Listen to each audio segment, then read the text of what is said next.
you think that they're going to keep Stefanski? I don't know that you can.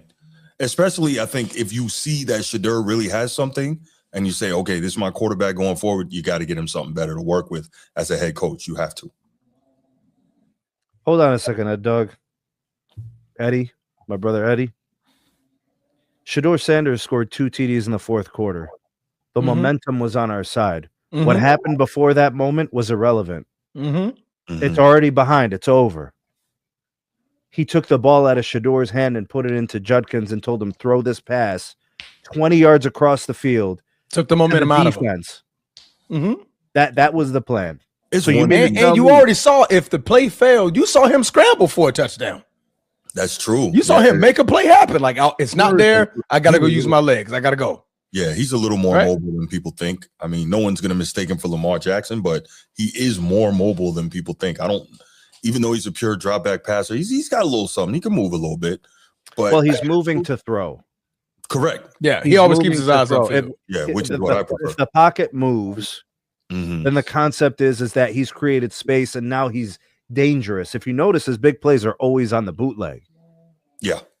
And I know a lot of quarterbacks like that, i.e. Patrick Mahomes, i.e. Aaron Rodgers. Those guys were dangerous when they were leaving the pocket by design. First read wasn't there. Second read wasn't there. We're going to go this way. Let's extend the play. Player going to the sideline. You got yourself someone open. All right, so if you're Stefanski, right, as you said, 2-time coach of the year, former OC, you're a guy that seemingly, is supposed to know offense, right? So if you know that Shedeur is a guy who has what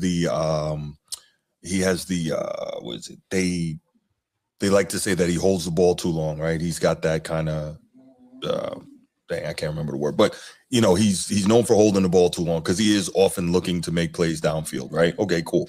And you know that you don't have the best pass protecting O-line, and he's a rookie. So sitting in there, he might get some happy feet.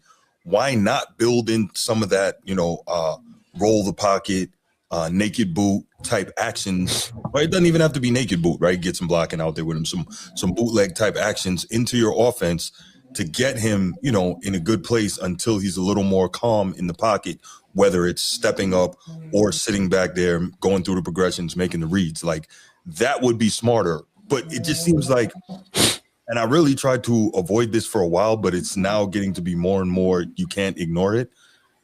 Because to me, my whole thing was, it doesn't seem logical that Stefanski, knowing that this could be a dangerous year for him in terms of his employment, right? We were joking the other night, Sneed, about him being on the breadline. He may well end up there. No, this is serious. This is not a joke. Right. Bruce, highlight quick clips real quick, that comment from him, the most recent one. The last one? Yeah. Okay.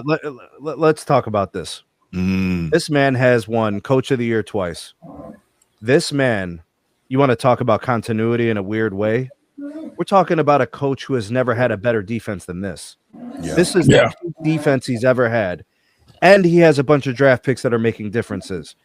I don't want to hear anything about continuity when this guy has been here for how many years? How many years has Stefanski been the coach of the Cleveland Browns? It's not 1 year, now, right? not 2, not 3, not 4. Keep going. This guy's been here for a long time, bro. For a while, sure. And this is the best team he's ever had. And look at their record. Yeah.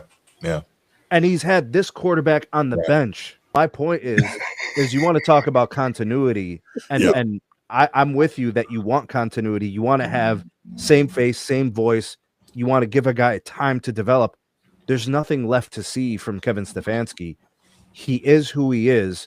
He's never had a better team than he has right now, with a peak Myles Garrett, with a peak secondary, a peak linebacker core with arguably probably the rookie of the year linebacker.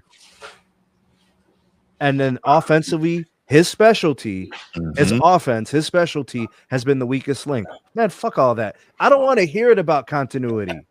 I don't want to hear it, bro. It was supposed to be a step forward, the team being competitive, but the coach is losing games. No way. Absolutely not. No excuses. He's the reason the Browns are losing games. No other reason. No, definitely.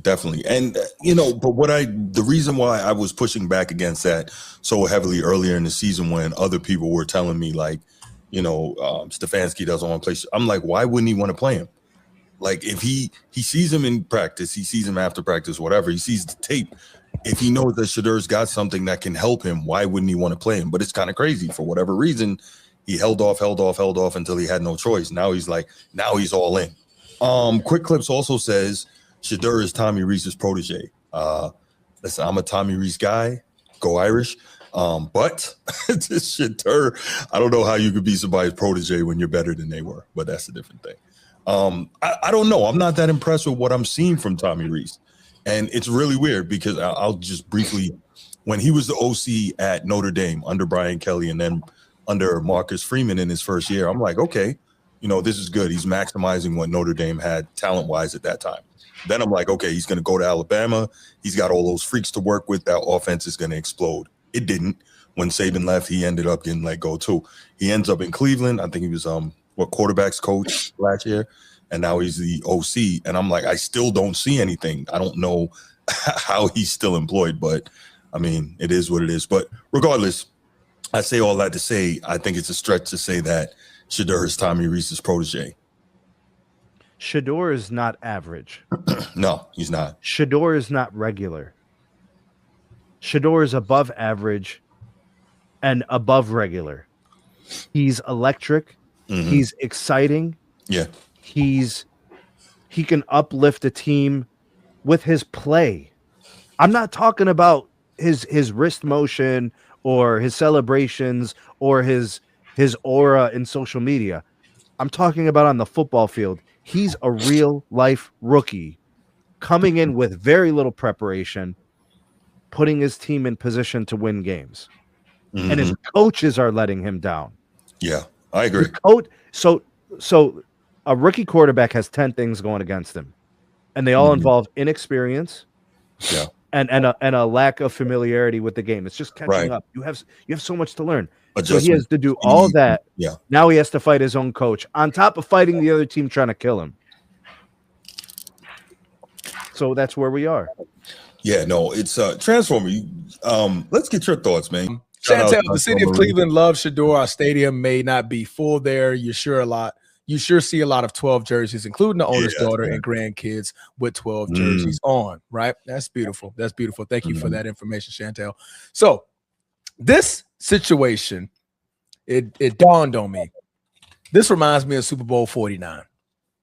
I'm not sure if you guys remember Super Bowl 49. Now, the moment isn't as drastic, but the feeling is the same, right? Y'all remember Super Bowl 49 when the Seattle Seahawks and the New England Patriots were driving down to win this football game, right?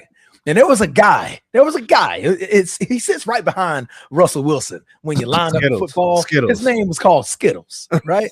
And he was going through the media about, I'm here so I don't get fined. So he was getting a lot of bad publicity as far as a professional athlete in the NFL. Right. But us, the media, the fan, we loved it. We like, hey man, that's Marshawn. We love Marshawn because he's a beast on the football field, right? So in Super Bowl 49, there was a moment in where it was first and goal. It was first and goal, I believe, on the 3-yard line. Correct me if I'm wrong, anybody, but you guys remember the Super Bowl 49 on the 3-yard line. I think that's what it was, yeah. And Pete Carroll said, I can't let him be the reason why we win this game. I can't let Marshawn Lynch, the one that's being pushed in the wrong direction as far as being a professional athlete, the face of our brand. I need to make the face of my brand who I want it to be. And what happened with that play, everybody? He cost himself a bonus and being a 2-time Super Bowl champion. That's what happened with that play. Malcolm freaking Butler happened. Correct. And picked Russell Wilson off in the end zone on the goal line because they decided to pass the ball. And all Marshawn Lynch did was look at Pete Carroll and laugh, call him stupid, everything. It's like, because you did that to keep me out of there. You knew I was going to run that thing in there. On first and goal, second and goal, third and goal, fourth and goal. It wasn't going to be no third and fourth and goal. He was getting in on the first or the second. He was getting in. All he needed was a sip of Hennessy and a bag of Skittles. That boy is running through any brick wall you ever asked this man to get through, right? And that's crazy because Pete Carroll believes in running the football. That's the crazy part. That's what he's about. Yes, but he wanted his golden goose to be right? So what is Kevin Stefanski doing? He don't want to be wrong. He doesn't want to be wrong. Who did he want in that NFL draft? He wanted Dillon Gabriel. Yeah. Who does owner want in that NBA in the NFL draft? He wanted Dillon Gabriel. What did the general manager say? Let's go get Shedeur. I'm like, let's get him. I see something that probably y'all don't. Why? Because that's my job to scout the talent and to deliver on the goods as far as the Cleveland Browns are concerned. That is my job. So if he's sliding in the 5th round, why not? Let's get Shedeur. What did the owner say, Transformer? I didn't draft him. I didn't draft him in camp. I picked my week guy. 1 of camp. That you would say that. He volunteered it. They didn't ask him shit. Didn't ask him. He volunteered. I didn't draft Shedeur. Absolutely. So what do you do to Shedeur Sanders all the way up until the Ravens game? You don't give that kid any type of first team reps. None. You don't give him not one snap in practice. We're not talking about on the field. We're talking about in practice. You don't give him one snap with the first team reps. Just one. Every backup in the NFL and all the backups united just stood up and said, wait a minute, we at least get 5 to 10 snaps per practice. So the backup needs to be ready, right? The only thing I'm gonna say about that Transformer, I agree with you. First and foremost, let me say I agree with you. Only thing I got to push back a little bit, because we've heard multiple people comment on this. Different organizations handle that differently. Some organizations don't give first team snaps to their backups. And some organizations do. Shit.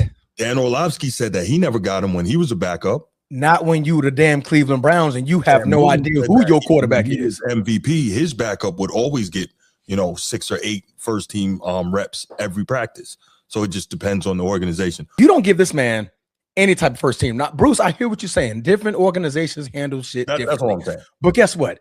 You're the freaking Cleveland Browns. You don't know who your quarterback is. You don't even know what you got.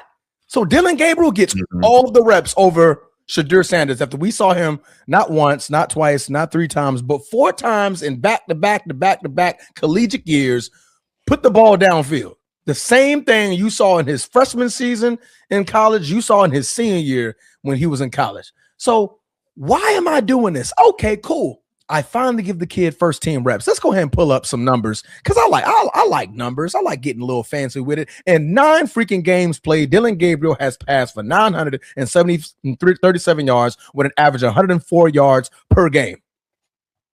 4 games from Shedeur Sanders. He's already at 769, averaging 192.3 yards per game. So half the games played for Dillon Gabriel. The attempts, Dillon Gabriel has 185 attempts. Shedeur has 103. This guy is doing what you guys need the most. Get the ball downfield so we have the ability to score. We're not losing football games because we just want to freaking lose football games. We're losing football games because we can't get the ball down the field. Defense out there just bending their back like, goddamn offense, help us out. Myles Garrett got freaking 20 sacks. 2.5 away from tying, 3 away from passing the record with freaking 4 games left. 4 games left. Yeah, for sure. And you see your star athlete, your primary player on that team jump for joy when Shedeur is making a throw. Right. What the hell am I doing as a coach to take this moment, that moment in his best game, the best game you've seen all season with all 3 quarterbacks played? That is Joe Flacco, Dillon Gabriel, and now Shedeur Sanders. That is the best game you've seen played all season from a Cleveland Brown. That's and correct. You take that moment away from him. That moment. You just saw this man will and deal to get that. I think you were down 10, 11 points. Will and deal to get that team back in the football game. And in order to tie it, you take that moment away from him. And you run a freaking running back pass, HB pass. I don't even call that shit in Madden. All gamers are like, bro, I wouldn't even call that play. What the hell play is that? And Transformer, what do you think the entire league is saying when they see some shit like that? Coach is out of there. He's out of there. He doesn't care. Yeah, he's out.